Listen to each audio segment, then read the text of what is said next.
Kita bersatu di dalam doa.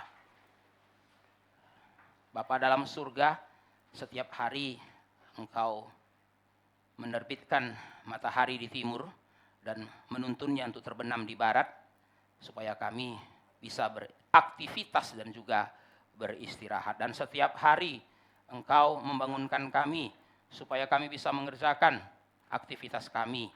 Dan pada hari yang ketujuh Engkau memberikan kami hari perhentian supaya kami bisa beribadah kepadamu. Setiap hari perhentian seperti ini, kami datang ke rumahmu. Kami datang bersama dengan saudara-saudara seiman kami untuk menyembahmu. Engkau mempersatukan kami di dalam darah Kristus. Darah yang lebih mahal daripada emas dan perak. Darah itulah yang sudah membeli kami dari segala suku, bangsa, dan bahasa. Kami bersyukur karena Bapa yang menciptakan langit dan bumi ini menyatukan kami di dalam satu keluarga. Dan pada pagi hari ini kami datang ke hadapan-Mu. Kami ingin mendengarkan suara-Mu.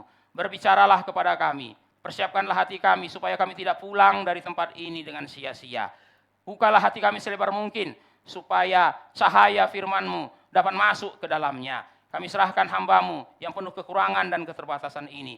Pakailah dia untuk menyampaikan isi hati-Mu kepada kami. Bongkarlah dosa-dosa kami. Singkapkanlah kelemahan-kelemahan kami. Dan ubahlah hidup kami menjadi orang yang berkenan kepadamu. Dalam nama Tuhan Yesus kami berdoa.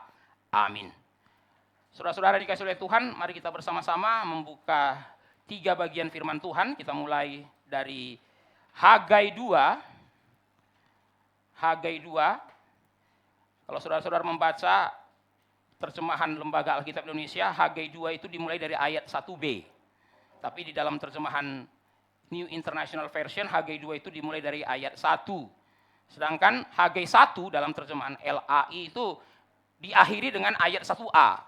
Jadi saudara-saudara, susunan di dalam terjemahan LAI-nya memang sedikit aneh ya. Hagai 1 ayat 1 sampai ayat 1a. Tapi kalau saudara-saudara baca dalam terjemahan NIV, Hagai 1 itu berakhir di ayat 15. Jadi saudara-saudara, hari ini kita akan merenungkan firman Tuhan dari Hagai 2, kita baca dari ayat 1b sampai ayat 6. Saudara-saudara ya, Hagai 2 ayat 1b sampai ayat 6.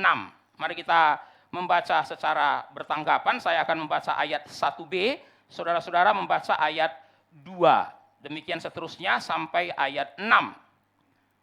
Pada tahun yang kedua zaman Raja Darius, dalam bulan yang ke-7 pada tanggal 21 bulan itu, datanglah firman Tuhan dengan perantaraan Nabi Hagai begini. Katakanlah kepada Zerubabel bin Shealtiel bupati Yehuda dan kepada Yosua bin Yozadak imam besar dan kepada selebihnya dari bangsa itu demikian. Masih adakah di antara kamu yang telah melihat rumah ini dalam kemegahannya semula? Dan bagaimanakah kamu lihat keadaannya sekarang? Bukankah keadaannya di matamu seperti darah-darah artinya? Tetapi sekarang kuatkanlah hatimu, hai Zerubabel, demikianlah firman Tuhan. Kuatkanlah hatimu, hai Yosua bin Yozadak imam besar. Kuatkanlah hatimu, hai segala rakyat negeri, demikianlah firman Tuhan. Bekerjalah sebab aku ini menyertai kamu, demikianlah firman Tuhan semesta alam. Sesuai dengan janji yang telah kuberikan dengan kamu pada waktu kamu keluar dari Mesir, dan Rohku tetap tinggal di tengah-tengahmu. Janganlah takut. Mari kita melihat bagian yang kedua dari 2 Korintus. Kita membuka 2 Korintus 1.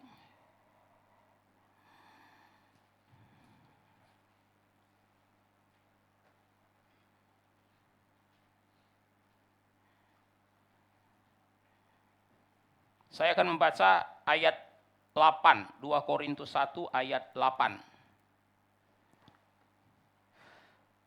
Sebab kami mau saudara-saudara supaya kamu tahu akan penderitaan yang kami alami di Asia Kecil.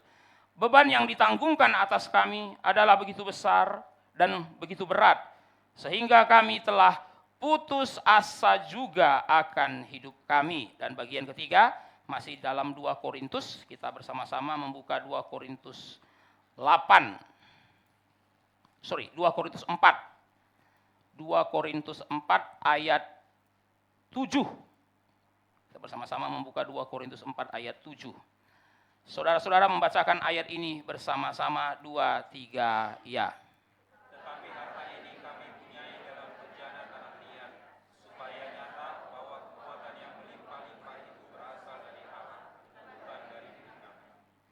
Saudara-saudara, di dalam 2 Korintus 4 ayat 7, Paulus menggunakan metafora. Ya, saya menggunakan istilah metafora. Saudara-saudara, metafora yang digunakan oleh Paulus dalam 2 Korintus 4 ayat 7 ini adalah bejana tanah liat.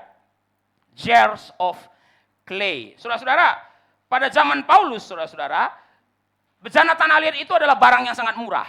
Ya, ini adalah barang yang hampir ada di semua rumah, saudara-saudara Tuhan. Dari rumah orang paling miskin pun ada yang namanya bejana tanah liat. Saudara-saudara, bejana tanah liat ini saking murahnya, kalau rusak pun tidak ada yang repot-repot perbaiki.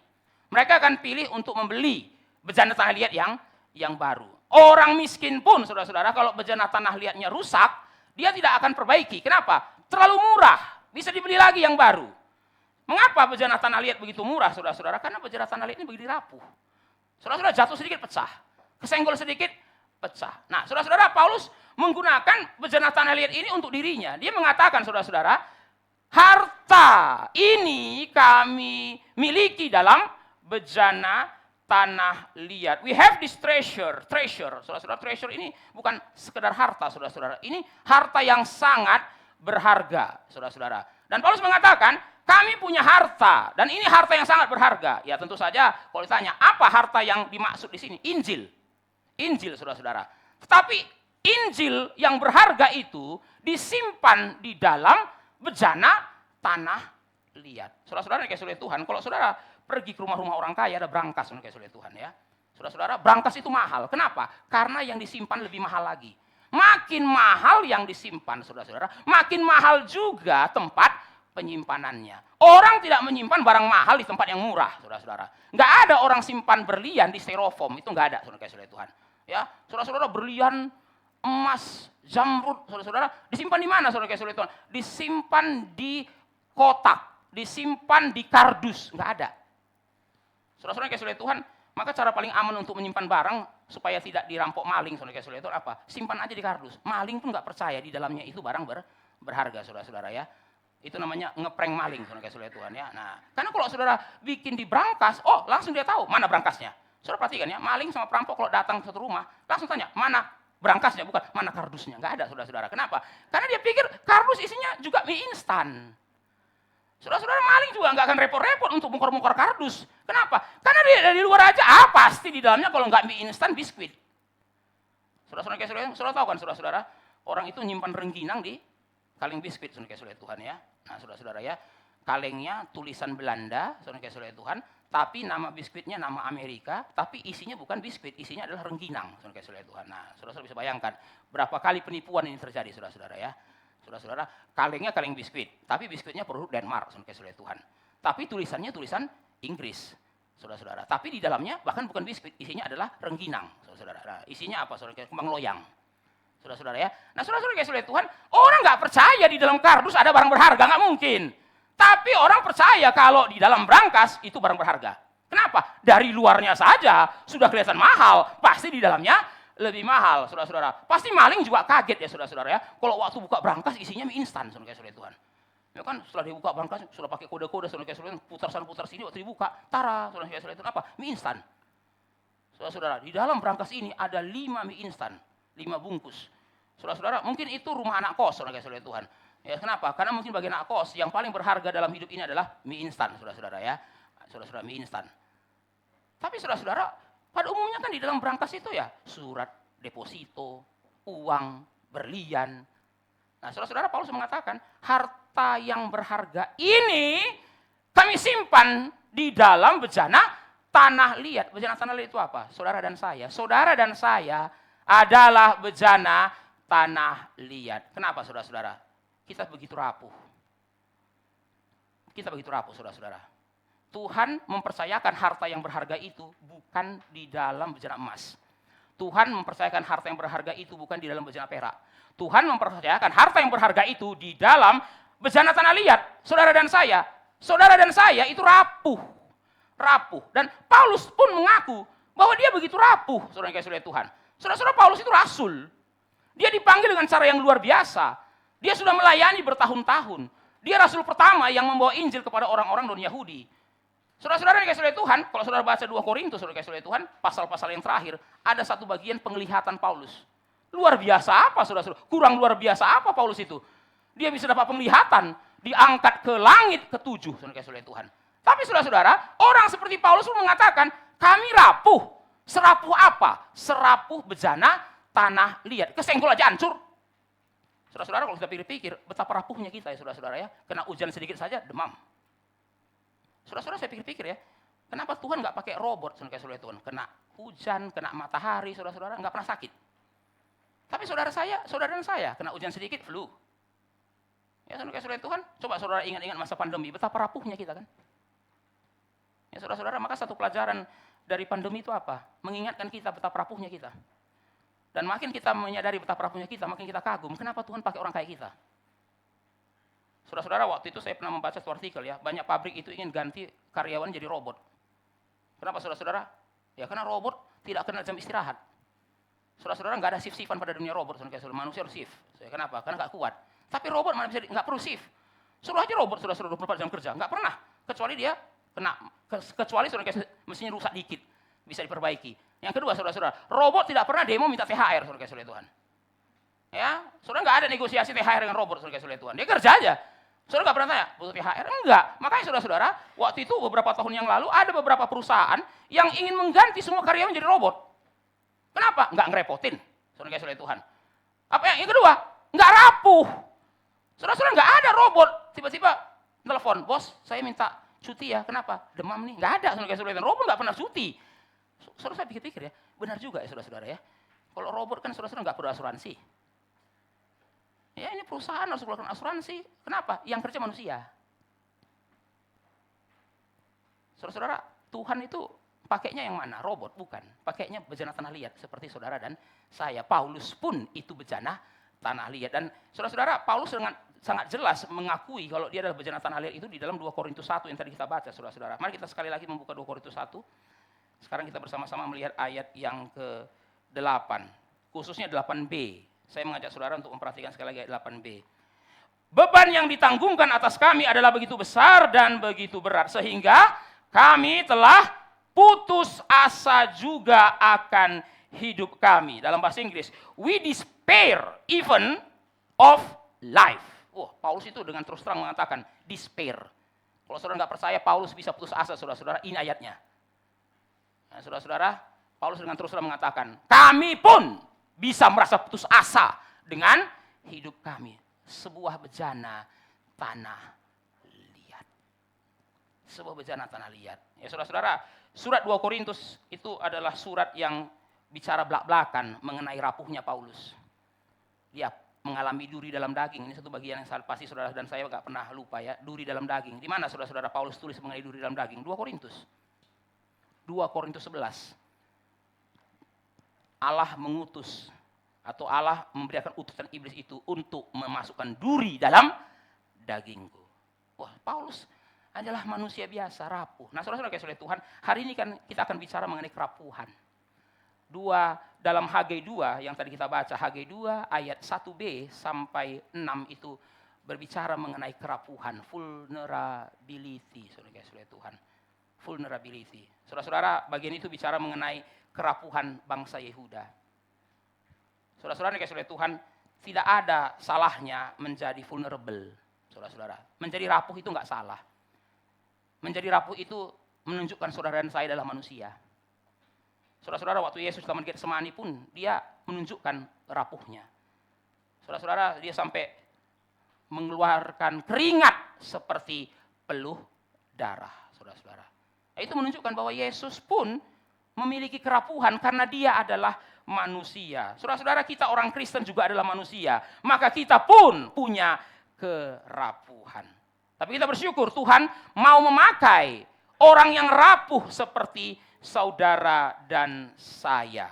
Saudara-saudara yang dikasihi oleh Tuhan, Hagai 2 ayat 1 sampai 6 itu berbicara mengenai kerapuhan. Dan bentuk kerapuhan yang kita temukan di dalam Hagai 2 ayat 1 sampai 6 itu adalah keputusasaan, saudara-saudara. Saudara-saudara yang dikasihi oleh Tuhan, kalau kita membandingkan Hagai 1 dengan Hagai 2 ayat 1 sampai 6, ada perbedaan. Saudara-saudara, Hagai 1 itu berbicara mengenai ketidaktaatan. Sedangkan Hagai 2 ayat 1 sampai 6 itu berbicara mengenai keputusasaan. Maka saudara-saudara kalau mengkaitkan Hagai 1 dengan Hagai 2 ayat 1 sampai 6, saudara akan menemukan ada sebuah kronologi. Hagai 1 itu berbicara mengenai dari tidak taat menjadi taat. Saudara-saudara, Hagai 1 dimulai dengan ketidaktaatan, diakhiri dengan ketaatan. From disobedience menjadi obedience. Bagaimana Tuhan mengubah bangsa Yehuda yang tidak taat menjadi taat? Tuhan pukul. Saudara-saudara, di dalam Hagai 1 Tuhan berkata, bangsa ini, ya saking marahnya Tuhan pada ketidaktaatan bangsa Yehuda, dia nggak mau nyebut mereka bangsaku, bangsa ini. Bangsa ini berkata belum tiba waktunya untuk membangun kembali rumahku. Tapi mereka ada waktu untuk membangun rumah mereka sendiri. Itulah ketidaktaatan. Kamu tahu kamu harus membangun rumahku, tapi yang kamu bangun rumahmu, itu tidak taat. Lalu bagaimana Tuhan mengubah ketidaktaatan itu menjadi ketaatan? Tuhan pukul. Bagaimana caranya Tuhan pukul, saudara-saudara? Gagal panen. Engkau menabur banyak, tapi membawa pulang sedikit. Engkau makan, enggak kenyang. Engkau minum, enggak puas. Engkau pakai baju, tidak merasa panas. Itu namanya gagal, kegagalan, saudara-saudara. Saudara-saudara, bagaimana cara Tuhan membuat saudara yang melarikan diri untuk kembali kepada Tuhan? Kegagalan. Failure. Karena kalau Tuhan tidak bikin saudara gagal, saudara akan lari lebih jauh. Saudara-saudara yang dikasihi oleh Tuhan, kenapa Yunus akhirnya kembali? Ya karena Tuhan bikin tenggelam, saudara yang dikasihi oleh Tuhan. Perjalanannya ke Niniwe gagal. Mission fail. Coba saudara-saudara kalau Tuhan diamkan saja. Perjalanan itu dibikin berhasil. Makin jauh. Saudara-saudara, Tuhan tidak izinkan Yunus sampai ke Tarsis, saudara yang dikasihi oleh Tuhan. Di tengah jalan dibikin dia harus dibuang ke laut. Supaya apa? Bisa kembali ke jalur yang sebenarnya, kembali ke jalur yang benar. Nah, saudara-saudara, cara Tuhan untuk membawa kita kembali dari cara Tuhan untuk membawa kita kembali dari ketidaktaatan menjadi ketaatan, dipukul. Dipukul. Saudara-saudara yang dikasihi oleh Tuhan, ada orang itu sudah tahu harus jadi hamba Tuhan. Tapi dia kemudian menunda-nunda sampai dia bikin bisnis besar, saudara-saudara. Bagaimana cara Tuhan bikin dia kembali jadi hamba Tuhan? Dibikin bangkrut. Ya, jadi kalau di antara saudara ada yang dulu dipanggil jadi hamba Tuhan, tapi sekarang saudara asik sendiri dengan ketidaktaatan saudara. Jangan sampai Tuhan bikin bangkrut, saudara-saudara Tuhan. Saudara-saudara, ya panggilan Tuhan bukan jadi hamba Tuhan, ya, saudara-saudara, banyak panggilan Tuhan. Banyak panggilan Tuhan. Intinya panggilan Tuhan yang saudara tahu untuk saudara, jangan saudara lalaikan. Karena kalau saudara lalaikan, saudara bisa asik di dalam ketidaktaatan. Nah ini istilahnya saudara-saudara, asik di dalam ketidaktaatan. Sudah tahu Tuhan gak mau, saudara-saudara Tuhan, tetap dilakukan. Akhirnya asik dalam ketidaktaatan. Saudara-saudara, tidak ada yang lebih berbahaya daripada asik dalam ketidaktaatan. Tidak taat, tapi asik, Pak. Wah, itu saudara-saudara itu gimana ya, saudara-saudara ya? Ya tahu sih Pak, ini enggak benar. Tahu sih Pak, ini ketidaktaatan. Ini adalah the way of disobedience Pak. Tapi gimana Pak? Asik. Ya asik Pak. Kiri kanan kulihat saja banyak pohon cemara. Saudara-saudara Tuhan ya. Ini lagi kemana? Enggak peduli kemana. Naik-naik puncak gunung, tinggi-tinggi sekali. Tapi kemana ini? Wah makin jauh dari Tuhan. Tapi kiri kanan kulihat saja banyak pohon cemara. Wah, enggak pulang-pulang. Maka Tuhan pukul. Supaya apa? Supaya enggak asik lagi. Lalu kembali kepada Tuhan. Nah, tapi saudara-saudara, Hagai 2, setelah taat, nah ini masalahnya saudara-saudara. From obedience menjadi discouragement. Bangsa Yehuda sudah taat. Tadi enggak taat. Tuhan pukul jadi taat. Sekarang sudah taat. Tiba-tiba saudara-saudara itu masalah bertubi-tubi datang. Loh, tadi saya enggak taat, Tuhan pukul untuk taat. Setelah saya taat, masalah bertubi-tubi datang. Masalah, kesulitan, hambatan, datang bertubi-tubi. Saudara-saudara yang dikasihi Tuhan, sebenarnya saudara-saudara ya, dari ketaatan menjadi keputusasaan itu bukan muncul satu kali dalam Alkitab. Sebenarnya bukan hanya dalam Hagai, saudara-saudara. Sebenarnya cerita seperti ini banyak di dalam Alkitab. Orang yang taat justru malah harus mendapat banyak masalah di dalam ketaatannya. Sebelum taat, Tuhan kasih masalah supaya taat. Setelah taat, Tuhan izinkan lagi masalah. Loh, ini kalau hidup ini dari masalah ke masalah ya saudara-saudara ya. Sebelum taat, Tuhan kasih masalah. Tuhan bikin gagal, Tuhan bikin berbelit-belit, supaya kembali kepada Tuhan. Setelah taat, kita pikir, wah setelah ini jalan lancar dong Pak. Enggak, Tuhan izinkan ada masalah. Ya saudara-saudara, saya ambil 2 contoh saja saudara-saudara ya. Orang yang justru bergumul setelah taat. Ya saudara-saudara ya, supaya kita belajar saudara-saudara ya mengenai ketaatan. Ada 2 contoh. Pertama saudara-saudara, kita mulai dari Elia saudara-saudara ya. Elia dalam 1 Raja-Raja 17 sampai 19. Itu kan cerita mengenai Elia di dalam kitab Raja-Raja ya. Saudara-saudara yang oleh Tuhan, di dalam 1 Raja-Raja 17 kita nggak tahu Elia ini asal usulnya dari mana. Cuma dikasih orang Tisbe. Saudara-saudara. Saudara-saudara, di dalam kitab Raja-Raja, pertama kali Elia muncul langsung ngomong. Ya.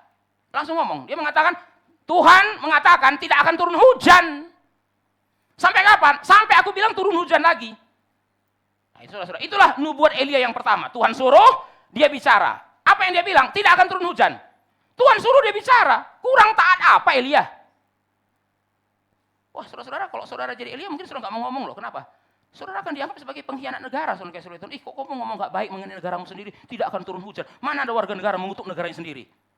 Bisa rame saudara di Twitter, saudara Tuhan. Ya, serame orang yang mau ganti paspor anaknya, saudara Tuhan ya.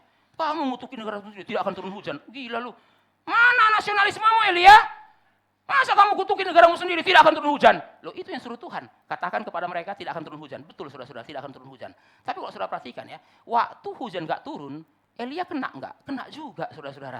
Kan nggak enaknya di situ. Tuhan bilang tidak akan turun hujan. Bilang Elia, tidak akan turun hujan.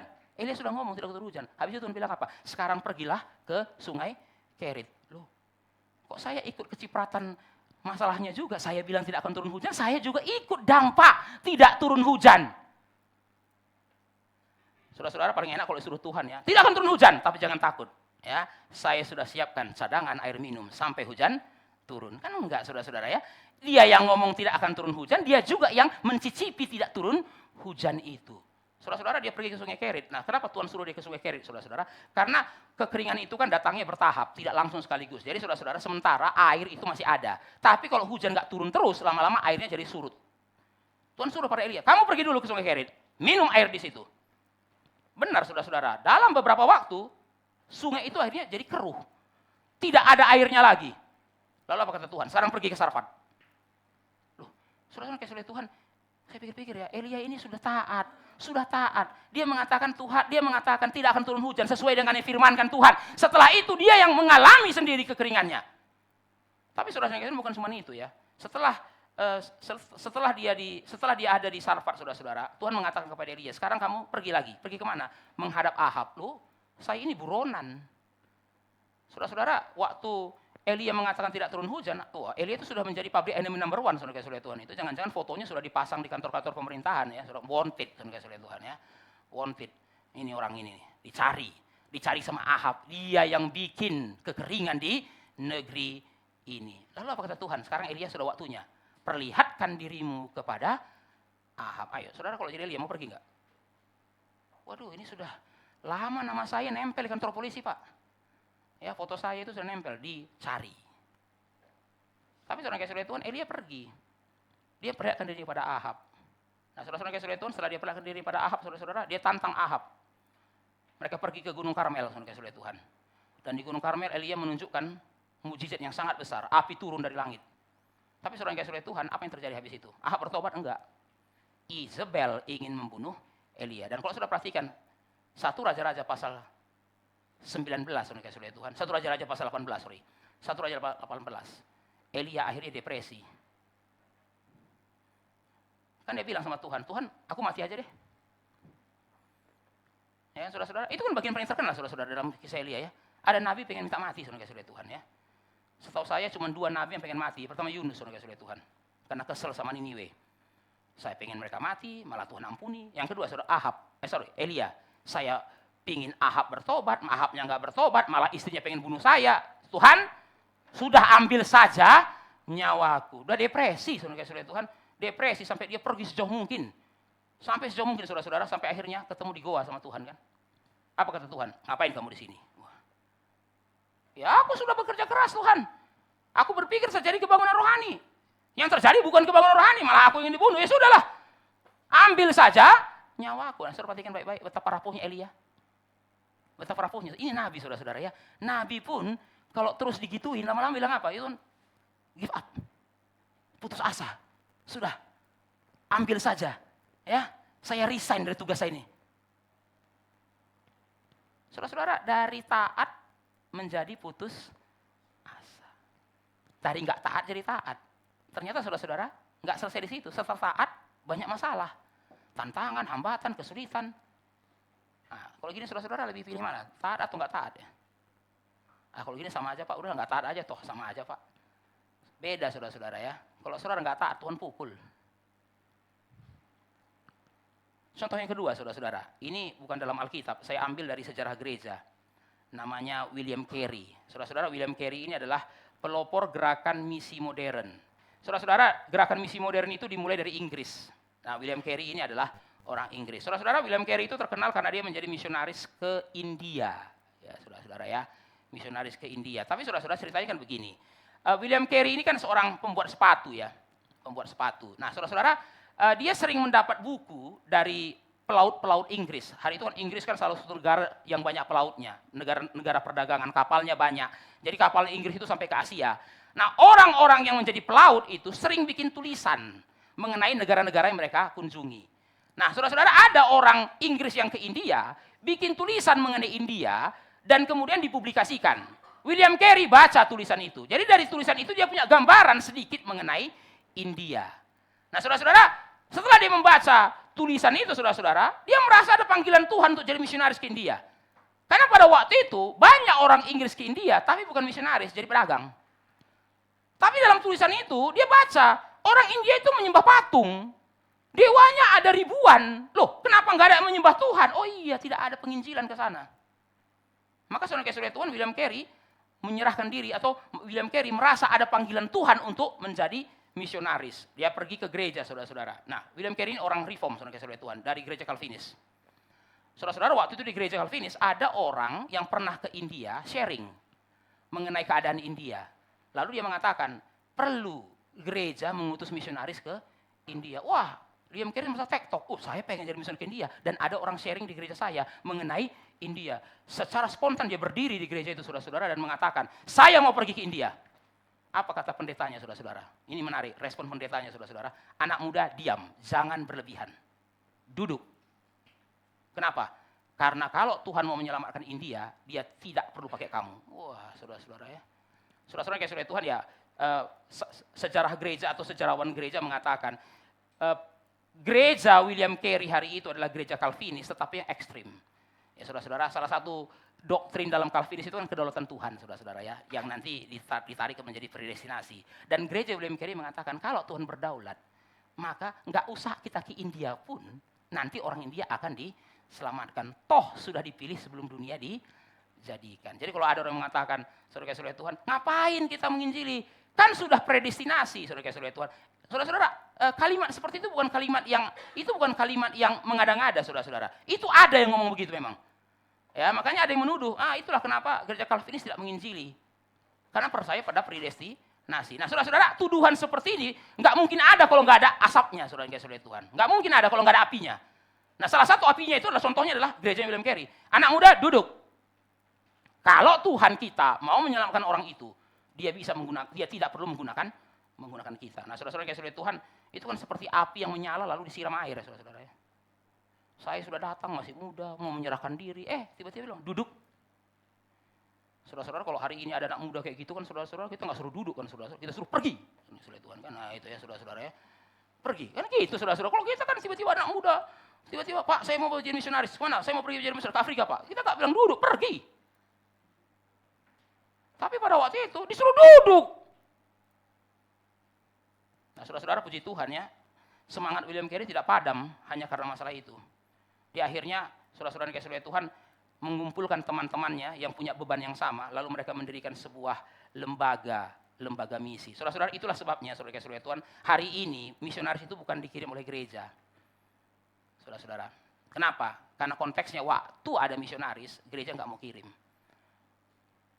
Ya, saudara-saudara, itulah kenapa saudara-saudara yang kasih oleh Tuhan, ada pelayanan-pelayanan tertentu di dunia ini yang kerjakan bukan gereja, yang kerjakan itu adalah para church. Saudara-saudara, itu tugas gereja, tapi masa itu, zaman itu, gereja nggak lakukan. Saya ulangi saudara-saudara ya, kenapa ada para church? Karena ada tugas-tugas tertentu yang harusnya gereja lakukan, gereja abaikan. Tapi Tuhan tidak mau nunggu gereja. Maka Tuhan bangkitkan orang-orang di luar gereja. Itu sebabnya saudara-saudara kalau sudah perhatikan pelayanan mahasiswa, kenapa banyak di para church, saudara-saudara? Karena harusnya itu tugas gereja, tapi gereja tidak lakukan. Tuhan nggak mau nunggu gereja, Tuhan bangkitkan orang di luar gereja. Nah, saudara pelajaran, saudara kasih oleh Tuhan, gereja jangan sok. Saudara kasih oleh Tuhan, kami gereja, ya. Bisa apa sih orang di luar sana? Saudara-saudara, Tuhan bisa bangkitkan orang di luar gereja karena dia tidak mau nunggu gereja yang lambat. Dia tidak mau nunggu gereja yang lambat, saudara kasih oleh Tuhan. Maka saudara-saudara yang kasih oleh Tuhan, salah satu yang ditekankan di dalam gerakan ini, jangan lambat. Jangan lambat. Lambat dalam arti apa? Lambat dalam mengejar isi hati Tuhan, jangan lambat. Tuhan tidak mau nunggu. Saudara yang harus mengikuti speednya Tuhan, bukan Tuhan yang mengikuti slownya saudara. Maka saudara-saudara kalau saudara perhatikan, kenapa ada gereja yang dulu besar jadi kecil, saudara-saudara? Kenapa ada gereja yang dulu megah hari ini menjadi hilang? Tuhan bilang, lu terlalu lambat, kayak bekicot jalannya. Saya nggak bisa tunggu kamu. Maka saudara perhatikan, kenapa ada dulu gereja penting jadi nggak penting? Kenapa ada gereja yang penting? Kenapa ada gereja yang dulu nggak penting jadi penting? Kenapa dulu gereja yang besar jadi habis? Kenapa gereja yang dulu kecil jadi besar? Saudara-saudara, itu persoalan speed. Tuhan tidak bisa nunggu orang yang lambat. Kita yang harus mengikuti speednya Tuhan. Tuhan nggak bisa mengikuti slownya kita. Kalau gereja sudah dianggap Tuhan terlalu lambat, Tuhan bangkitkan gereja lain. Ya, saudara-saudara itu sebabnya saya selalu menekankan kepada saudara yang ada di gereja ini, pada pengurus saudara, jangan lambat mengikuti speednya Tuhan. Maka ada yang mengatakan, Pak, kegiatan gereja ini banyak sekali sih. Loh, bagus. Artinya apa, saudara-saudara? Kita masih bisa mengikuti speednya Tuhan. Nanti setiba waktunya, saudara-saudara, Pak, kok longgar sekali kegiatan kita ya, Pak? Banyak ngetemnya, saudara-saudara Tuhan. Nah, saudara tahu kan, saudara-saudara, kenapa angkot ngetem? Nggak ada penumpangnya lagi. Ya, saudara-saudara, saking nggak ada penumpang lagi, saudara-saudara, dia harus nunggu, terus nggak ada yang mau naik lagi, saudara-saudara Tuhan. Nggak ada yang mau naik lagi, dia ngetem. Tapi saudara-saudara kalau angkot itu penuh, ngetem enggak, saudara-saudara. Jalan terus. Saudara-saudara, kalau saudara pernah ke Jepang, pernah nggak lihat Shinkansen ngetem, saudara-saudara? Baru ada kondekturnya. Ayo, Tokyo, saudara-saudara. Enggak, dia nggak bisa nungguin saudara. Lucu juga saudara-saudara, kalau kereta cepat itu tiba-tiba, ngapain Pak masinisnya ngetem? Kenapa nggak ada yang naik? Apalagi Shinkansen, saudara-saudara. Wah, maglev. Saudara-saudara itu kereta-kereta super cepat semua itu, tiba-tiba ngetem. Nggak bisa. Saudara-saudara, saudara perhatikan, saudara-saudara di Singapura, saudara terlambat ke stasiun MRT, ditunggu nggak? Enggak, saudara-saudara. Nggak pernah ada orang Singapura tulis komplain, saya ketinggalan MRT, dia tidak tunggu saya. Nggak ada, saudara Tuhan. Orang suka tahu diri, lu terlambat ya udah tinggalin. Nah, itu. Tidak ada MRT nunggu penumpang, saudara-saudara ya. Penumpang harus kejar MRT. Saudara-saudara, kita ini gereja model apa, saudara-saudara? Mikro atau MRT, saudara-saudara?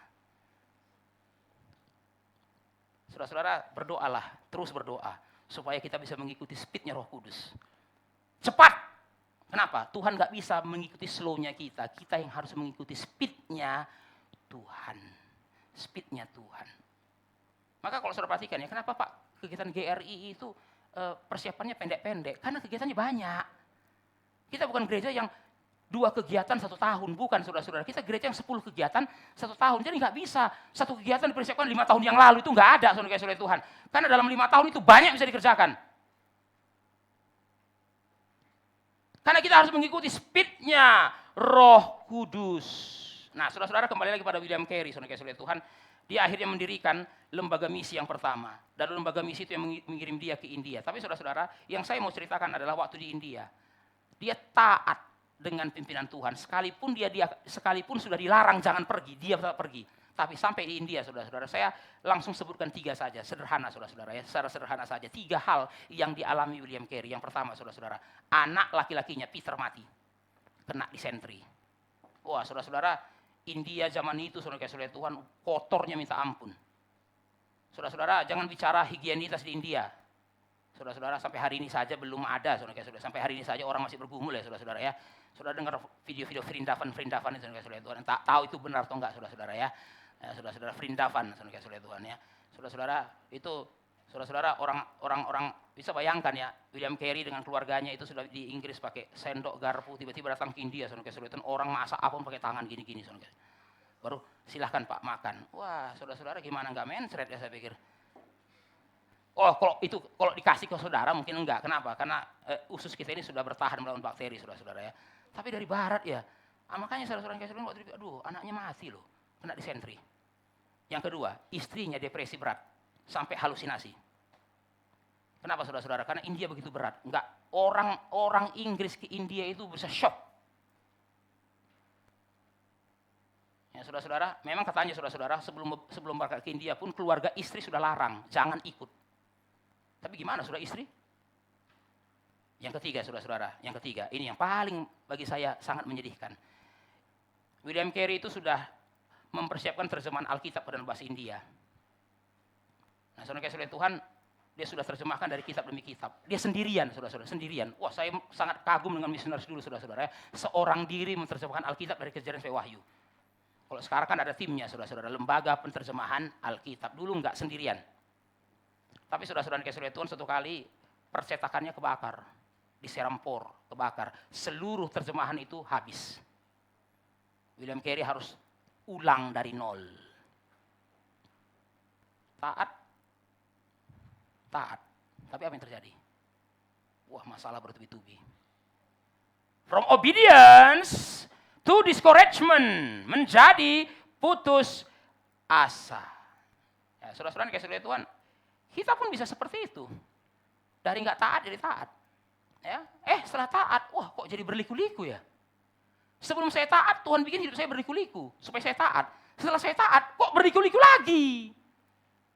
Nah, saudara-saudara yang kasih Tuhan, taat itu bukan jaminan lancar ya. Saudara jangan kemudian mengidentikan taat dengan lancar. Oh, kalau lancar itu berarti pimpinan Tuhan, Pak. Kalau nggak lancar berarti bukan pimpinan Tuhan. Oh, makanya saya nggak mau lanjutkan, Pak. Kenapa? Bukan pimpinan Tuhan. Kenapa? Berliku-liku, Pak. Harusnya kalau ini pimpinan Tuhan, lancar. Ternyata tidak. Saudara-saudara yang kasih Tuhan, kelancaran itu bukan tanda pimpinan Tuhan.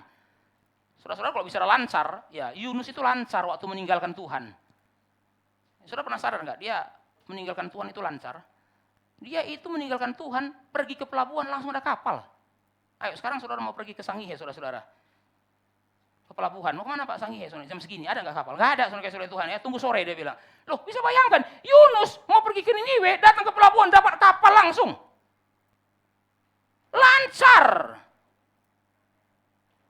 Saudara-saudara kasih Tuhan, jangan saudara pikir karena saudara lancar, berarti saudara sedang di jalur yang benar ya saudara-saudara ya. Jangan-jangan saudara sedang OTW meninggalkan Tuhan ini. Tapi Kak, lihat, langit cerah Pak, biru kok. Burung camar terbang ke sana sini. Ya. Enggak ada badai. Masa ini meninggalkan Tuhan? Oh, saudara-saudara kasih Tuhan, saudara jangan pikir ya, kalau lancar itu berarti saudara di dalam pimpinan Tuhan, enggak tentu. Dan sebaliknya saudara-saudara, tidak lancar berarti bukan berarti saudara bukan di dalam pimpinan Tuhan. Ada orang yang meninggalkan Tuhan dibiarkan lancar, tapi ada orang yang taat sama Tuhan dibikin berliku-liku. Saudara-saudara yang kasih Tuhan, seringkali ya kita itu berpikir, kalau saya sudah taat, ya Tuhan akan buka jalan selebar mungkin, Tuhan akan luruskan jalan selurus mungkin. Tidak. Saudara taat, tapi Tuhan biarkan atau Tuhan izinkan jalan hidup kita itu berliku-liku.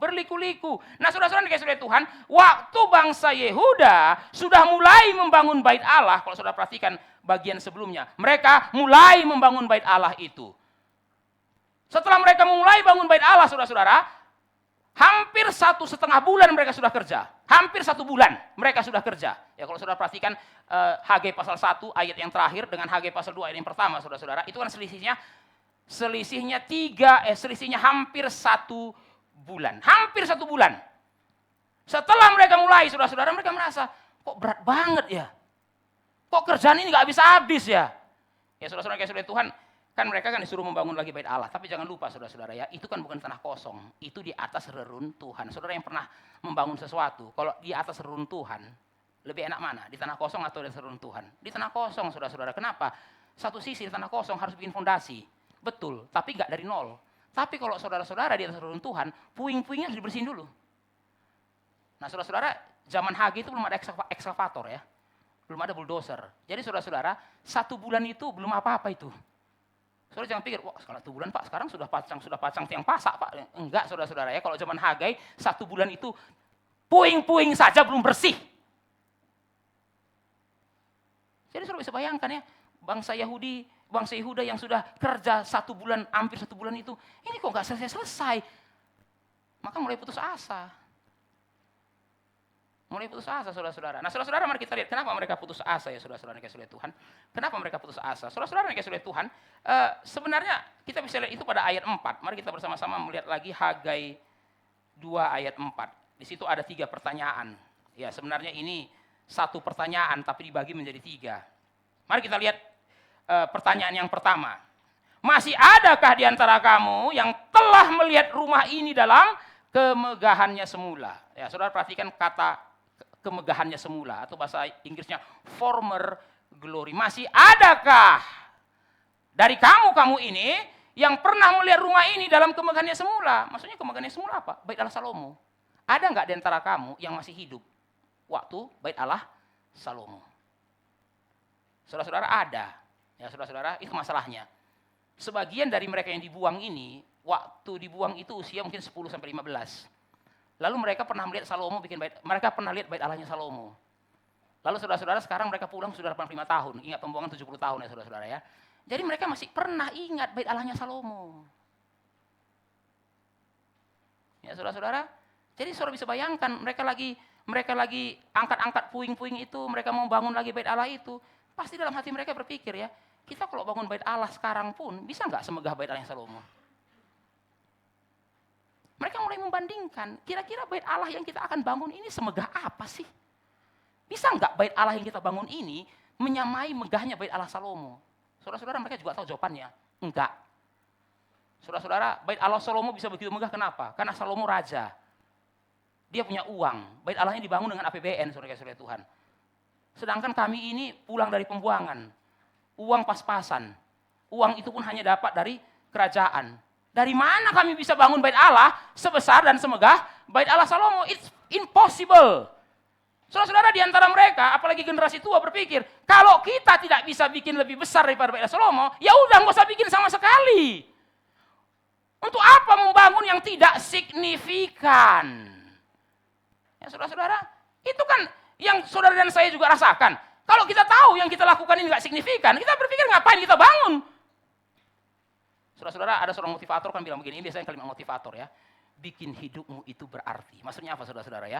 Kamu lakukan sesuatu yang membuatmu akan dikenang oleh semua orang. Make a dent in the universe, saudara-saudara Tuhan. Ya, nah, itu kan kalimat motivasi. Saudara. Kamu hanya hidup sekali, kamu tidak akan hidup lagi selagi kamu dalam dunia. Dan sebelum kamu tidak lagi dalam dunia, apa yang kamu lakukan? Kamu bikin satu coretan di dalam dunia ini. Supaya setiap kali orang lihat, orang ingat kamu. Nah, saudara-saudara kan, itulah kenapa kita mau bikin sesuatu yang signifikan kan. Kenapa kita nggak mau so-so? Kenapa kita nggak mau mainstream? Kenapa? Karena yang mainstream gak ada yang ingat. Itulah sebabnya saudara-saudara anak remaja, karena dia tahu dia nggak bisa pintar banget, dia sekalian bodoh banget saudara-saudara Tuhan. Kenapa? Karena di tengah-tengah ini tak ada yang ingat. Saudara-saudara, kalau yang pintar banget diingat guru, saudara-saudara Tuhan. Kalau yang jahat banget diingat guru BP, saudara-saudara Tuhan. Tapi kalau yang nggak pintar, nggak bodoh, ini gimana ini? Waktu reuni pun kamu yang mana? Saudara-saudara Tuhan ya. Nah itu, saudara-saudara reuni sekolah. Baru ketemu sama mantan kepala sekolah. Pak, ingat saya? Enggak. Kenapa? Kayak kamu banyak. Make something significant. Buat sesuatu yang signifikan lah. Apa sih yang signifikan dari hidupmu? Ya rajin ke sekolah. Ya semua juga rajin ke sekolah. Oh iya ya. Yang satu rajin ke sekolah, siswa berprestasi. Oh saya sekalian aja. Yang nggak pernah ke sekolah dan bikin masalah. Akan diingat. Saudara-saudara kita semua ingin signifikan. Maka ketika kita tahu yang kita lakukan tidak signifikan, karena ada yang orang lain lebih besar daripada kita, ngapain? Saudara-saudara yang kasih Tuhan, ini yang namanya comparison trap, jebakan perbandingan. Saudara-saudara yang kasih Tuhan, jebakan perbandingan ini sering terjadi dalam gereja. Ada orang itu saudara-saudara ya, sebenarnya bisa ngajar sekolah minggu, karena dia guru SD kok. Tapi di sekolah minggu saudara-saudara, ada guru sekolah minggu yang sudah veteran. Saudara Tuhan ya, sudah veteran. Artinya saudara-saudara guru sekolah minggu sudah pengalaman, sudah diundang ke gereja A, gereja B untuk ngasih pelatihan. Maka saudara waktu tanya, Bu mau nggak jadi guru sekolah minggu? Kita butuh loh guru sekolah minggu. Ah enggak lah, kenapa? Loh kenapa? Bisa ngajar kok, kan ibu punya anak. Ibu guru SD, bisa dong ngajar. Iya Pak, tapi kalau dibanding dengan ibu itu, kayaknya saya nggak berguna deh.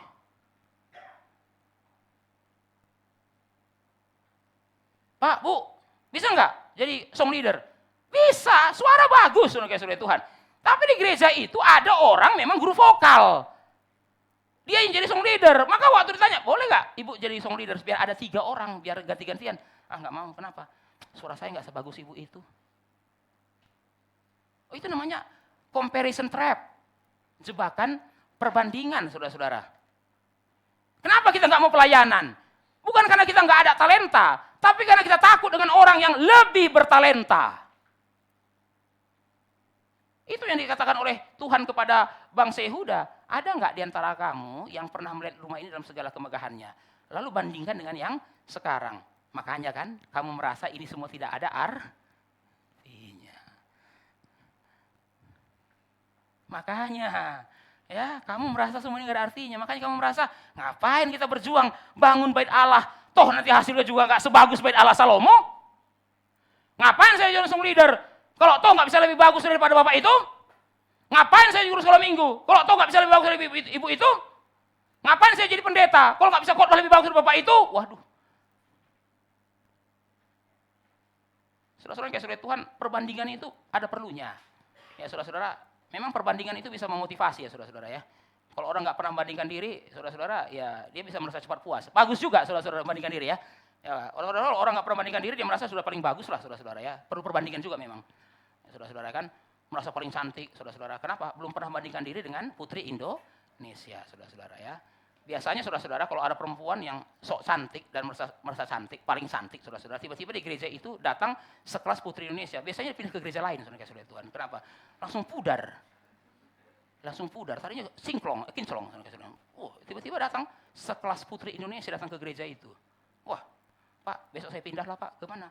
Saya rasa Tuhan panggil saya ke gereja lain Pak. Saya merasa gereja ini terlalu besar Pak, bukan panggilan saya ini. Saya seperti Yesus Pak, di kandang domba. Kayak gaya rohani, ternyata apa? Insecure, terancam. Merasa paling pintar, paling hafal ayat. Tiba-tiba saudara Tuhan, datanglah pemuda baru, saudara Tuhan ya, yang pernah masuk STT. Waduh, langsung ciut. Kayaknya saya terpanggil Pak pelayanan di tempat yang lain, yang lebih sederhana. Di sini orang yang canggih-canggih Pak, saya merasa bodoh. Loh, kayaknya kamu kemarin merasa paling pintar deh. Kenapa saudara-saudara? Itu namanya comparison trap. Comparison trap. Saya takut nggak merasa signifikan. Saya takut merasa kecil ketika melihat orang yang lebih besar. Saya nggak suka merasa kecil. Saudara-saudara, perbandingan itu perlu memotivasi. Tapi saudara-saudara, perbandingan juga bisa menjebak. Maka saudara-saudara Tuhan, saudara dengarkan kalimat ini. Tuhan tidak panggil kita untuk menjadi lebih baik dari orang lain. Tuhan panggil kita untuk memberikan terbaik kepada Dia. Saya ulangi saudara-saudara. Tuhan tidak pernah panggil kita untuk lebih baik dari orang lain. Tuhan panggil kita untuk memberikan yang terbaik bagi Dia. Kalau saudara-saudara sibuk untuk menjadi lebih baik dari orang lain, nggak akan ada habis-habisnya. Kenapa? Karena akan selalu ada yang lebih baik daripada saudara. Saudara-saudara, perbandingan itu bikin kita putus asa. Itu adalah jurang yang tak ada dasarnya. Tak berdasar. Nggak bisa sampai dasar. Saudara terus bandingkan diri orang lain. Saudara-saudara, kalau saudara terus bandingkan diri saudara dengan orang lain, waktu saudara merasa, oh akhirnya saya bisa surpass, melewati dia. Waktu saudara surpass, 5 menit kemudian saudara sadar, masih ada atas lagi. Saudara-saudara kan pepatahnya, di atas langit masih ada langit, saudara-saudara. Di atas ketoprak masih ada kerupuk, saudara-saudara Tuhan. Nggak bisa. Mau sampai kapan? Mau sampai sejauh mana saudara bandingkan diri saudara? Nggak selesai hidup ini. Setelah saya rasa, akhirnya saya lebih tinggi dari dia. Masih ada lebih tinggi dari saya dong. Saya kejar lagi dia. Setelah saya kejar, masih ada lagi lebih tinggi. Sampai kapan saya selesai dengan kejar-kejaran ini? nggak akan selesai. Tapi saudara akan kalimat ini, Tuhan tidak panggil saudara untuk lebih baik dari orang lain. Tuhan panggil saudara untuk menjadi yang terbaik bagi dia. Maka saudara-saudara Tuhan, pertanyaannya bukan, sudah lebih baik nggak saya dari orang lain? Bukan. Sudah yang terbaik nggak saya berikan untuk dia? Saudara-saudara, prinsip yang sama juga dalam memberikan persembahan. Saudara nggak perlu bandingkan persembahan saudara dengan orang lain. Tuhan juga nggak peduli. Tuhan nggak nanya lebih banyak mana persembahan daripada dia. Enggak, saudara-saudara Tuhan ya. Saya percaya bukan itu yang, dan nggak mungkin lah Tuhan nanya begitu. Tuhan nggak mungkin nanya, saya lebih berkenan sama dia. Kenapa? Lebih banyak persembahan daripada kamu. Saudara-saudara. Saudara-saudara Tuhan, ketika kita berikan persembahan pada orang lain, saudara-saudara Tuhan, nggak usah tanya lebih banyak dia terus saya. Enggak. Inikah yang terbaik?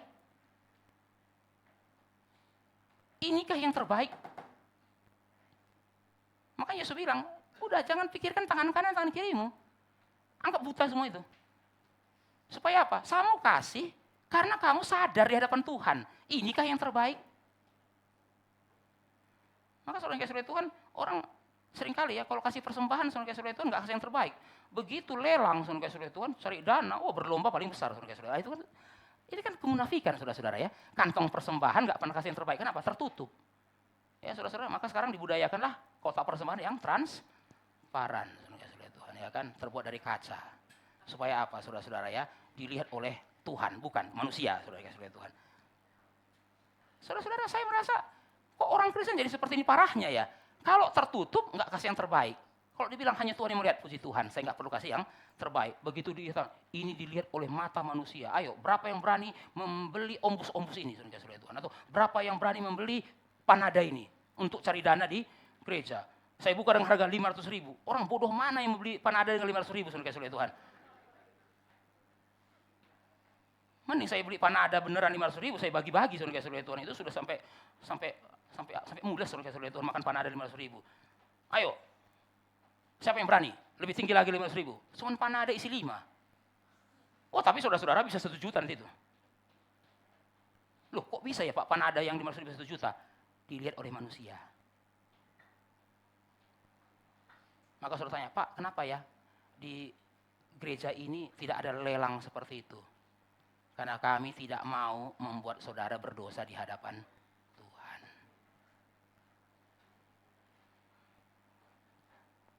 Kami mau didik saudara, berikan yang terbaik untuk Tuhan, bukan untuk lebih baik dari orang lain. Ya saudara-saudara, saudara-saudara Tuhan, berpakaian ke gereja juga sama. Saudara kalau berpakaian ke gereja ini untuk ibu-ibu, jangan bayangkan ibu-ibu yang lain, saudara-saudara Tuhan ya. Waktu saudara berdandan, kira-kira dia pakai apa ya? Jangan nanti kami ketemu di pintu kalah lagi. Waduh, kacau saudara-saudara ya. Wah, kira-kira dia pakai perhiasannya yang mana nanti? Semua atau sebagian ini?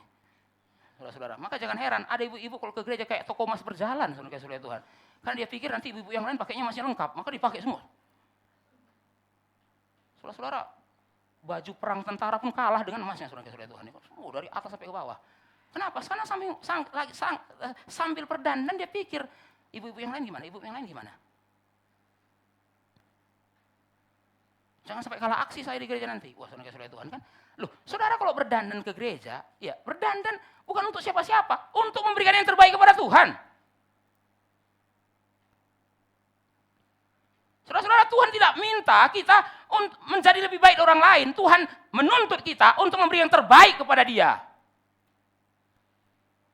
Mahasiswa Kristen, nggak usah lihat nilai orang.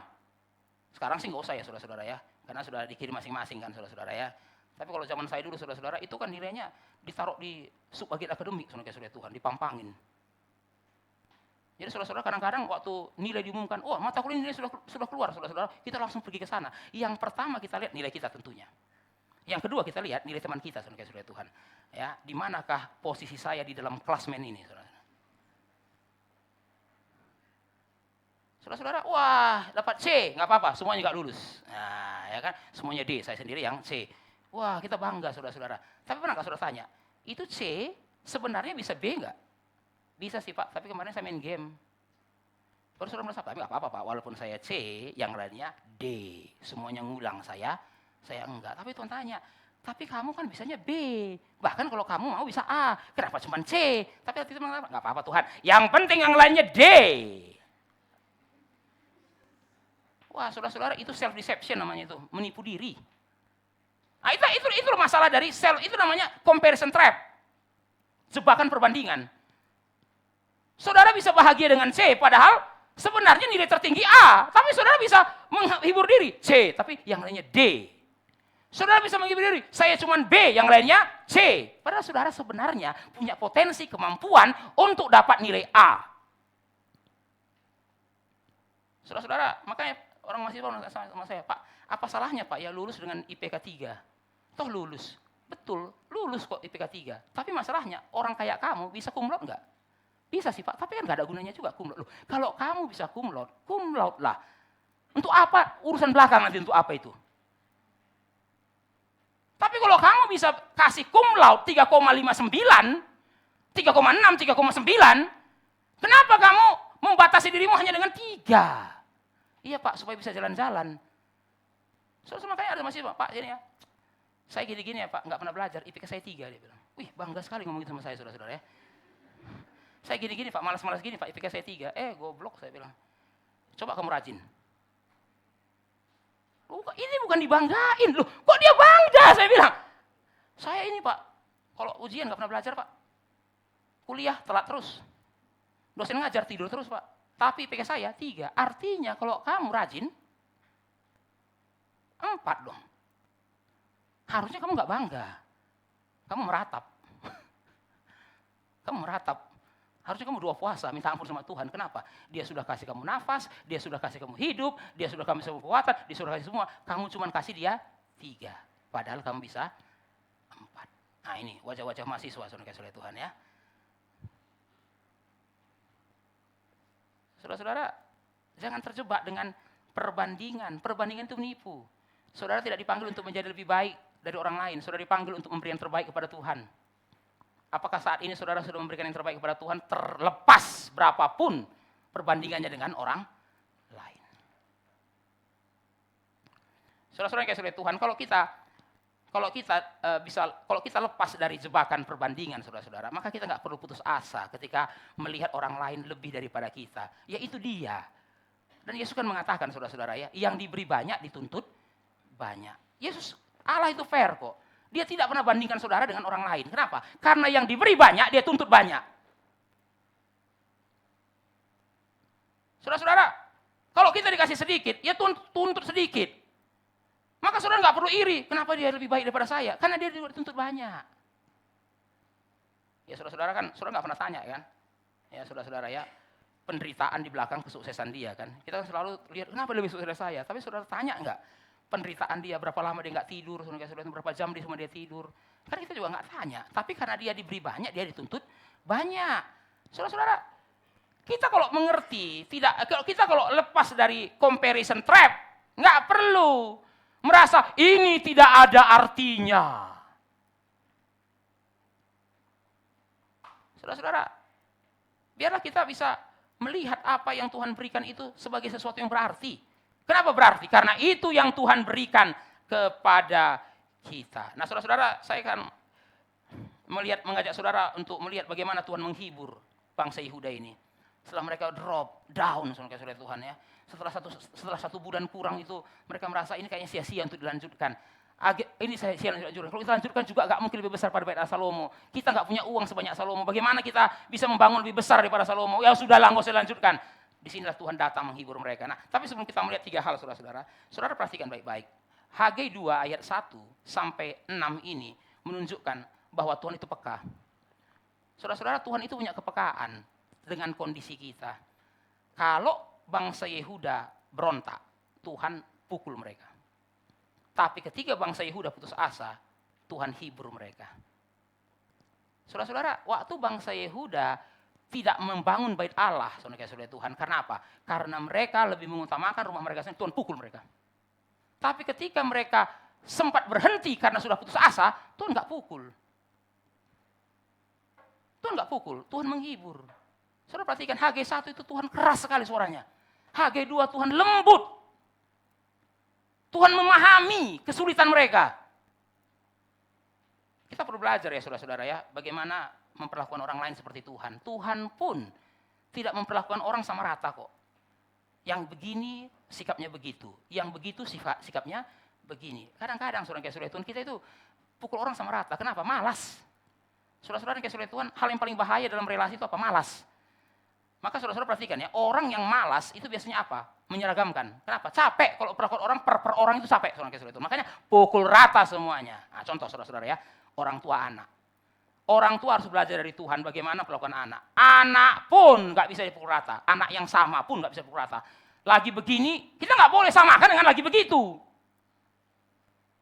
Anak pertama, anak kedua nggak boleh pukul rata. Tapi saudara-saudara, anak yang sama pun, saudara gini ya saudara-saudara ya. Anak melawan, saudara kayak saudara Tuhan. Saudara yang berpikir, anak selalu melawan. Nah misalnya, saudara suruh dia melakukan sesuatu, ini nggak mau, ini melawan. Tapi saudara-saudara nggak boleh berpikir, anak itu selalu melawan. Ada penyebab lain, mungkin ada penyebab lain, maka dia nggak mau. Tapi karena kita malas untuk korek-korek, malas untuk gali-gali, saudara kayak saudara Tuhan. Ini sudah dikasih uang jajan, disuruh nggak mau. Saudara-saudara, itu kemalasan orang tua. Nggak mau menggali anak. Jadi gampang aja, pukul rata semuanya. Ya pokoknya kalau nggak nurut, ini apa? Nggak tahu diri. Saudara kayak saudara Tuhan, ada orang tua itu pikir, saya sudah kerja Pak, tapi dia nggak mau nurut. Kan keterlaluan. Baru tanya, dia mungkin butuh ditemenin Pak. Banyak kali permintaannya. Sudah dikasih uang juga masih minta ditemenin. Kamu orang tuanya. Nggak bisa. Saudara-saudara, begitu juga dengan guru ya. Saudara-saudara, ini paling sulit guru. Anak sih kan cuma 2 saudara-saudara, atau 3. Guru 30 saudara Tuhan. Ini yang berat saudara-saudara ya. 30. Tapi guru pun harus memperlakukan anak-anak di kelas itu dengan sensitif. Nggak sama semua anak. Saudara-saudara, nggak semua anak yang nilainya KKM itu bodoh. Dan nggak semua anak yang nilainya di bawah KKM itu malas. Saudara-saudara, beberapa waktu yang lalu kan saya nonton film ya. Ini dokter yang sangat terkenal di Amerika, masih hidup saudara-saudara, namanya Ben Carson. Nah saudara-saudara, Ben Carson ini terkenal karena dia dokter bedah yang berhasil memisahkan otak bayi kembar siam. Saudara-saudara ya. Biasanya kalau kembar siam kan bayinya nempel badan. Ini ada bayinya nempel otak, saudara Tuhan. Nah, jadi waktu badannya dipisah, otaknya masih lengket. Wah, nggak ada dokter yang berani. Nah, saudara-saudara, dialah orang pertama yang berani untuk melakukan operasi otak untuk bayi kembar siam. Saudara-saudara, katanya hari itu 10 jam baru selesai. Wah, saudara-saudara kayak saudara Tuhan. Nah, ceritanya saudara-saudara itu dia kan tulis buku ya mengenai biografinya, Gifted Hands. Dan itu sudah jadi film saudara-saudara. Nah, ceritanya saudara-saudara, dia waktu kecil itu dianggap gurunya siswa yang bodoh. Siswa yang bodoh kayak saudara Tuhan. Dia dapat nilai C terus, C minus. Kayak nggak belajar. Lalu orang tuanya pun sempat pikir, kenapa ya nilai jelek sekali? Kayak nggak belajar gitu kan? Apa nggak pernah belajar gitu? Saudara-saudara, guru sudah berasumsi dia bodoh. Ternyata saudara-saudara di balik semua itu apa? Bukan bodoh, minus matanya. Minus. Dia nggak pakai kacamata. Ternyata dari kecil, karena rumahnya saudara-saudara kan orang miskin ya. Jadi malam itu lampu sering dimatikan. Dia suka lihat dalam kegelapan. Lama-lama waktu kecil pun matanya sudah minus. Tapi dia nggak berani bilang orang tuanya. Karena dia takut orang tuanya nanti harus keluarkan uang. Dia takut orang tua nggak ada uang kalau bikin kacamata. Maka dia diamkan. Dia selalu ke sekolah dengan mata normal, seperti mata normal. Tapi di kelas nggak bisa lihat apapun. Jadi guru menjelaskan dia nggak bisa lihat. Maka nilainya minus terus. Waduh.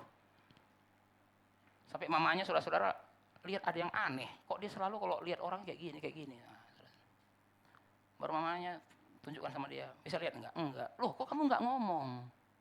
Kalau matamu minus. Dia bilang ya, dia khawatir uang enggak ada uang untuk bikin kacamata. Kita keluar orang kaya. Lalu mamanya ambil uang tabungannya sama saudara Tuhan. Ternyata mamanya nabung selama ini. Keluarkan uang tabungan itu dari toples. Bikin kacamata. Saudara-saudara, setelah kacamatanya dibikin, nilainya A+ terus. Bukan kacamata itu bikin dia pintar, bukan saudara-saudara ya. Kalau karena kacamata, saya juga mau kacamatanya. Dia beli di mana sih kacamatanya? Kok bisa setelah itu A+ terus, saudara-saudara ya. Semua orang juga tahu, bukan kacamata yang bikin dia pintar. Memang anak ini pintar. Cuman ada masa dia tak dipahami oleh semua orang. Semua orang pikirnya bodoh. Ternyata persoalannya bukan bodohnya, matanya. Setelah itu jadi A+, saudara-saudara. Dia akhirnya bisa kuliah di Johns Hopkins. Ya saudara-saudara, saudara yang saudara Tuhan, kalau kita pukul rata, mungkin anak ini sudah DO, saudara-saudara ya. Kita marahin terus, anak bego kayak kamu, ngapain di sekolah ini? Kamu bikin turun nilai KKM satu kelas, saudara Tuhan. Ternyata saudara-saudara, anak yang bodoh ini bukan bodoh, pinter. Kita aja nggak paham, dia nggak bisa melihat. Dia nggak bisa melihat karena matanya minus. Yang dibutuhkan bukan marah-marahnya kita kan. Yang dibutuhkan adalah kaca mata. Nah, saudara-saudara orang tua, kadang yang dibutuhkan anak saudara bukan marah-marahnya saudara. Tapi saudara berpikir kalau anak nggak mau disuruh berarti melawan. Ya, memang melawan. Apapun intinya melawan. Itu saudara-saudara ya. Apapun, saudara, pokoknya melawan. Nah, saudara-saudara. Jadi saudara sudah ini ya, saudara sudah ukir dalam otak saudara, anak melawan.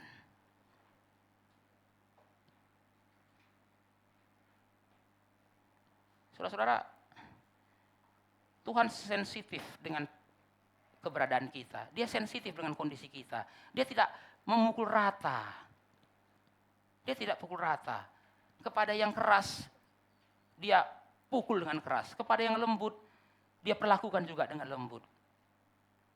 Buluh yang terkulai tidak dipatahkannya. Sumbu yang pudar tidak dipadamkannya. Buluh yang terkulai tidak dipatahkannya. Sumbu yang pudar pun tidak dipadamkannya. Saya kadang-kadang saudara-saudara lihat orang tua. Saudara-saudara, itu sebabnya saya sering mengadakan pembinaan orang tua kan. Harusnya, ya nanti saudara-saudara ya, bulan berapa saya lupa, ada pembinaan orang tua. Kenapa saudara kasih lihat Tuhan? Karena sering sekali saya lihat orang tua itu, karena main pukul rata, akhirnya buluh yang terkulai, bukan terkulai, patah saudara kasih lihat Tuhan. Tadinya anaknya buluh terkulai kayak gini saudara-saudara ya. Kemudian di tangan bapaknya, bukan terkulai lagi saudara-saudara. Patah. Anaknya sudah kayak sumbu pudar. Tapi di tangan mamanya bukan pudar lagi, padam.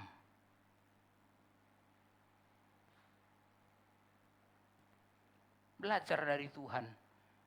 Maka gak heran ya, dia pun menyebut dirinya Bapa kan. Bapa. Kenapa Tuhan disebut Bapa? Ya memang dialah Bapa yang sebenarnya. Seakan-akan Tuhan mengatakan, bapak-bapak, mau jadi Bapak? Lihat saya, ini Bapak. Saudara-saudara, mari kita lihat 3 hal yang kita perlu. Bagaimana Tuhan, 3 hal yang kita perlu ingat waktu kita merasa tidak signifikan. Waktu kita merasa, I'm nothing. Ya, I'm nothing. Waktu saya merasa bukan siapa-siapa, bukan apa-apa. Apa yang kukerjakan ini gak terlalu penting lah. Saudara-saudara, ada 3 hal yang kita bisa lihat dari bagian ini. Pertama, saudara-saudara, ingat kehadiran Tuhan. Ayat 4. Ayat 4, apa kata Tuhan pada ayat 4? Kuatkan hatimu, bekerjalah sebab aku ini menyertai kamu. Apa yang mau dikatakan Tuhan? Enggak usah lihat orang lain yang bakatnya lebih besar. Orang yang bakatnya lebih besar melakukan hal yang lebih besar. Bukan berarti yang bakatnya tidak besar melakukan yang enggak penting. Bukan. Ada orang yang dipakai Tuhan melakukan hal yang besar. Bukan berarti kita yang bakatnya enggak besar, apa yang kita kerjakan enggak penting. Tidak, saudara-saudara. Yang harus kita perhatikan, apakah Tuhan menyertai saya? Saudara-saudara, waktu Tuhan menyertai kita, belum tentu kita melakukan hal yang besar. Saudara jangan kemudian berpikir, kalau Tuhan sertai, maka kita akan melakukan hal yang besar-besar. Enggak tentu. Enggak tentu, saudara-saudara. Ada orang yang Tuhan sertai untuk khotbah pada 5.000 orang. Ada yang Tuhan sertai hanya untuk pay pribadi. Saudara-saudara, yang khotbah sama 5.000 orang, pasti dicatat dalam sejarah. Yang pay pribadi, yang enggak dicatat, saudara-saudara. Padahal kalau dikumpul-kumpulin di PI-nya, saudara-saudara, ratusan juga ya. Loh saudara, bahkan nggak pernah tahu kan? Saudara kayak Tuhan, orang itu ada yang PI pribadi gitu ya. Karena memang tak terdokumentasi. Tapi tanpa sadar saudara-saudara, orang-orang yang di PI pribadi, kalau dihitung-hitung dari dia muda sampai mati saudara-saudara, mungkin sudah ratusan juga. Baru saudara sadar ya, iya ya. Saudara-saudara, ada orang itu ya, waktu meninggal datang banyak orang. Orang kaget juga, ini orang sampai meninggal, kok banyak sekali yang datang. Yang datang adalah orang yang DPI. Baru kemudian semua reuni di situ saudara-saudara. Sampai ada yang bilang, kita ini mau ikut menghibur, kita ini datang untuk kebaktian penghiburan atau reuni alumni yang diinjili sama orang ini. Sudah kayak reuni, kenapa? Loh, Anda siapa? Anda siapa? Oh, saya dulu diinjili Bapak ini. Loh, saya juga loh. Berarti kita semua anak rohani Bapak ini dong. Saudara-saudara, baru kita sadar ya, Roh Kudus begitu bekerja loh dalam hidupnya. Kuasa penyertaan Tuhan begitu besar dalam hidupnya. Ya memang saudara-saudara lebih gampang kalau lihat orang khotbah 5.000 orang ya saudara-saudara. 5.000 orang berkhotbah, 5.000 orang bertobat. Nah saudara-saudara, itu Roh Kudus bekerja. Tapi yang PI pribadi ini loh saudara-saudara bagi-bagi traktat. Saudara-saudara, kadang-kadang kan kita nggak tahu ya, pendeta-pendeta yang besar itu ternyata dulu waktu di kampus oleh Tuhan, waduh, ini gangsternya kampus. Ya, saudara-saudara, kita kenali pendeta besar. Ternyata saudara-saudara waktu ditelusuri, saudara Tuhan di mana dia kuliah. Wah, ini dulu ya waktu masuk ya. Wah, ini bandar narkoba di kampus ini. Kok bisa berubah begitu? Baru cerita, iya. Kamu tahu nggak dulu siapa yang membuat dia berubah? Namanya adalah abang ini. Orang ini saudara-saudara bukan pendeta, hanya mahasiswa biasa yang jadi pemimpin kelompok kecilnya.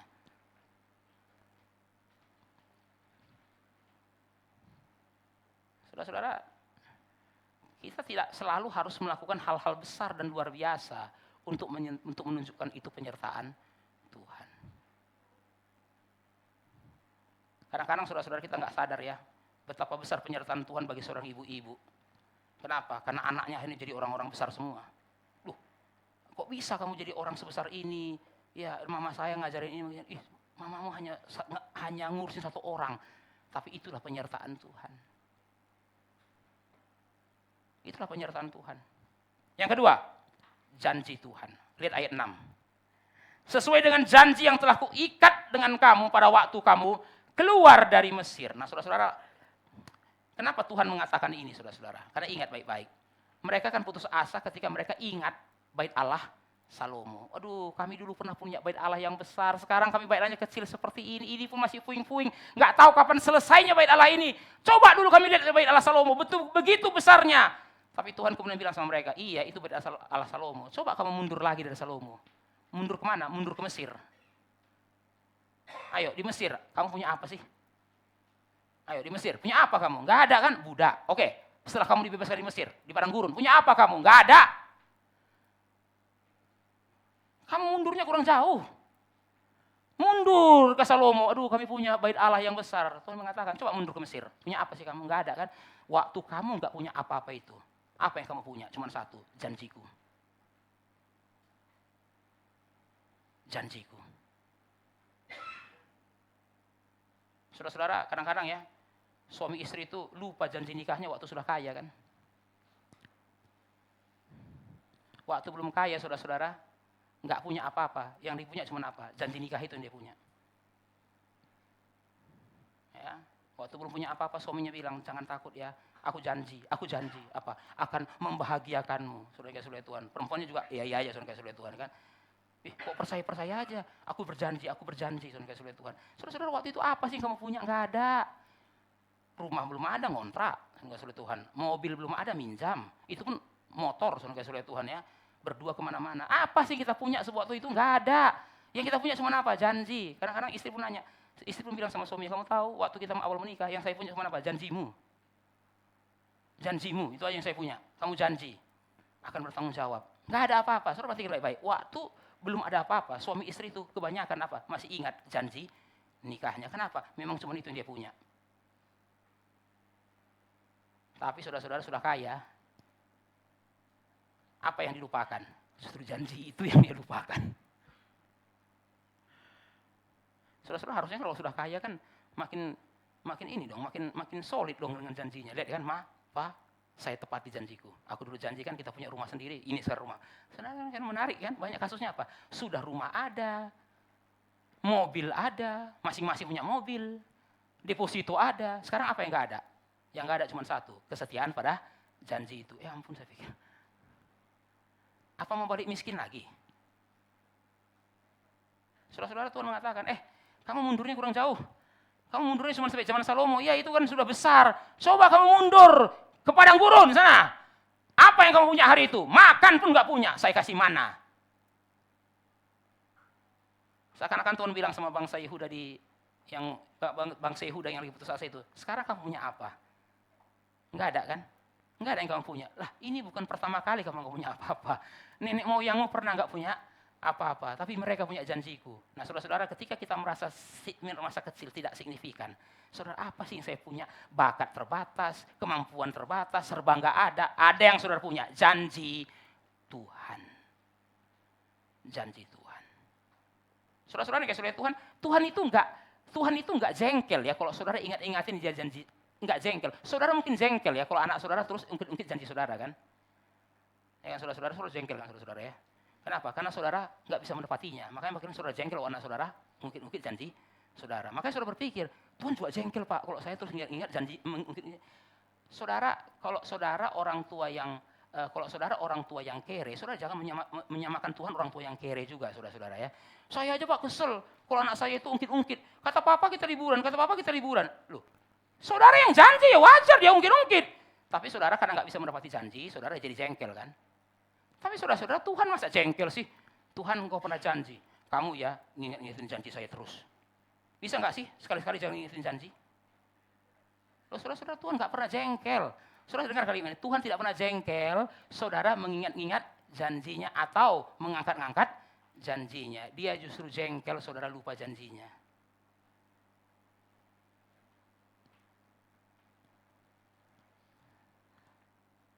Saudara-saudara, janji Tuhan, ayo apa janji Tuhan yang saudara ingat? Saya seringkali merasa geli saudara-saudara, orang Kristen mengingat yang nggak dijanjikan Tuhan, itu yang paling geli saudara-saudara. Janji Tuhan mana? Nggak ada di ayat itu. Kayak rasanya ada Pak. Nggak ada ayat itu janji Tuhan. Kata pendeta saya ada Pak. Lah, yang kamu ingat bukan janji Tuhan, yang kamu ingat janji pendetamu. Yang Tuhan janji kamu nggak ingat, yang Tuhan nggak janji kamu ingat. Wah ini kan kacau saudara-saudara kekristenan kayak gini. Yang Tuhan nggak pernah janji diingat-ingat. Aku akan menjadikanmu kaya raya. Aku akan menjadikanmu terkenal. Aku akan menjadikanmu sukses. Loh, Tuhan nggak pernah janji itu. Yang saya nggak janji, kamu ingat. Yang saya janji, kamu nggak ingat. Oh ini apa sih? Saudara-saudara yang kasih oleh Tuhan, Tuhan tidak pernah terganggu ketika saudara mengingat-ingat janjinya. Makanya saudara-saudara, orang Puritan itu mengatakan, apa itu doa? Doa itu mengingatkan Tuhan pada janjinya. Emang Tuhan pelupa? Bukan saudara-saudara, bukan itu. Tuhan nggak pelupa, nggak mungkin Tuhan pelupa saudara-saudara ya. Sampai saudara ingat-ingatkan janjinya, bukan. Justru di situ Tuhan mau lihat seberapa saudara percaya pada janjinya. Makanya saudara berdoa, waktu berdoa, ingatkan pada janjinya. Ya sekali lagi saudara-saudara ya, kita orang tua jengkel ya. Waktu kita nggak ada uang, anak kita ingat-ingatkan janji kita. Waktu Bapak ada uang dong, ingat janji saya. Tapi udah nggak ada uang, diingat-ingatin lagi. Ya saudara-saudara, tapi Tuhan tidak. Dia tidak pernah terasa terganggu ketika saudara mengingat-ingat janjinya. Saudara-saudara sebenarnya ya, kalau anak saudara terus ingatkan janji saudara, itu sebenarnya ada sinyal bagus. Justru kalau anak saudara sudah nggak peduli dengan janji saudara, itu sinyal nggak bagus. Kalau anak saudara masih ngomong, Pak kemarin janji ini, Pak kemarin janji ini, itu artinya apa? Dia masih percaya saudara. Bagi dia, saudara itu Superman. Tapi waktu remaja saudara-saudara, ayo coba saudara ingat remaja. Waktu orang tua saudara janji, saudara tagih nggak? Enggak, kenapa? Saudara, ngomong doang tuh papa. Nanti juga nggak ditepati, kenapa? Anak remaja. Tapi waktu anak kecil saudara-saudara kan, anak kecil kan merasa bapaknya Superman. Papa nanti bawa ke Amerika, hati-hati saudara-saudara ya, janji kayak sama anak kecil saudara-saudara ya. Hati-hati saudara-saudara. Nah, saudara-saudara kalau saudara ngomongin sama anak kecil, dia kan tagih. Kenapa? Karena dia merasa saudara itu Superman. Masa Superman nggak bisa bawa saya ke Amerika? Iya. Tapi saudara-saudara, ayo anak pemuda. Papa akan janji bawa kamu ke Amerika. Begitu hari H, tagih nggak? Enggak, saudara itu kenapa? Bapak ngecap doang kok. Kenapa? Dia sudah besar, orang tua lah namanya juga, nggak mungkin lah bisa mendapati itu. Yang ketiga, saudara-saudara, kekuatan Allah. Mari kita lihat ayat 6b. Sesuai dengan janji yang telah kuikat dengan kamu pada waktu kamu keluar dari Mesir, dan rohku tetap tinggal di tengahmu. Janganlah takut. Apa itu roh, saudara kasih oleh Tuhan? Saudara-saudara kasih oleh Tuhan, roh di sini bicara mengenai kuasa Allah. Kuasa Allah, saudara-saudara. Tuhan mengatakan kepada bangsa Yehuda, memang kamu gak punya apa-apa, tapi kamu punya roh. Rohku. Mari kita sebentar mundur ke Zakaria. Mari kita sebentar berpindah ke Zakaria. Kita lihat Zakaria 4 ayat 6.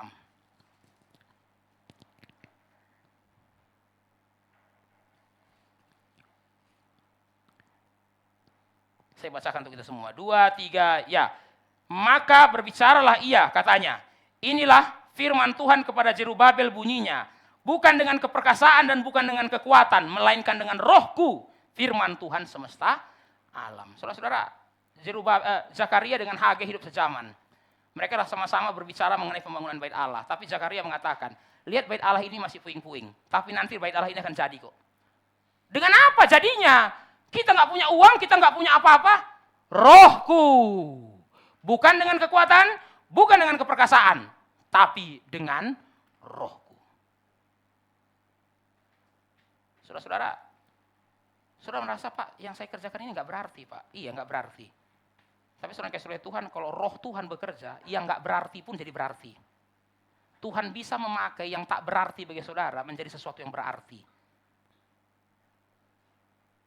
Saudara-saudara, kadang-kala ya, kita itu kalau memberikan persembahan, kita merasa, aduh, sekecil ini, apa sih gunanya? Ya, saudara-saudara, saudara merasa tidak berguna. Itu yang dikatakan oleh Hagai kan, bukankah di matamu ini seperti tidak ada artinya? Oh, saudara-saudara, waktu saya baca kalimat itu, saya tersentuh dengan satu kalimat di situ. Bukankah di matamu ini tidak ada artinya? Apa maksud Tuhan? Di matamu itu nggak ada artinya. Kamu bilang nggak ada artinya, itu kan menurutmu. Di matamu. Bukankah di matamu ini seperti tidak ada artinya? Tapi Tuhan implikasinya apa? Di mataku ini sangat berarti. Saudara-saudara, jangan lagi lihat dengan mata kita, lihat dengan mata Tuhan. Saudara kan merasa, aduh nggak penting, nggak bisa, aduh sih nggak. Saudara-saudara mengatakan, dari matamu itu nggak ada artinya, kata Tuhan. Dari mataku sangat besar artinya. Saudara-saudara, saya pernah ketemu sama guru sekolah minggu yang putus asa karena merasa, apa sih Pak pelayanan kayak gini? 5 tahun berkhotbah pada anak yang sama, nggak berubah-berubah juga kok. Enakan Pak khotbah di umum ya Pak, yang dengar itu sudah siap semua. Anak remaja, anak kecil Pak lari-lari. Kayak saya khotbah nggak ada artinya. Nah, nggak ada artinya. Saudara-saudara, waktu itu saya bilang ayat ini, di matamu tidak ada artinya. Tapi Tuhan mengatakan, di mataku besar artinya. Kiranya saudara dan saya tidak putus asa ketika melihat hal-hal kecil. Ketika melihat hasil yang kecil. Ketika melihat target yang kecil, ketika memegang pelayanan yang kecil. Bagi saudara kecil, Tuhan mengatakan, itu di matamu. Tapi di mataku besar. Mari kita bersatu dalam doa. Bapa, terima kasih untuk firman-Mu pada hari ini. Kiranya kami bisa menjadi orang-orang yang dipakai oleh Tuhan. Ketika kami melayani Tuhan, biarlah kami tidak melihat dengan mata kami. Karena seringkali yang kami lakukan terasa kecil bagi kami. Tapi sebenarnya di mata Tuhan itu sesuatu yang sangat besar. Sesuatu yang sangat agung.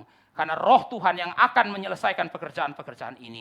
Terima kasih ya Bapak, dalam nama Tuhan Yesus kami berdoa. Amin.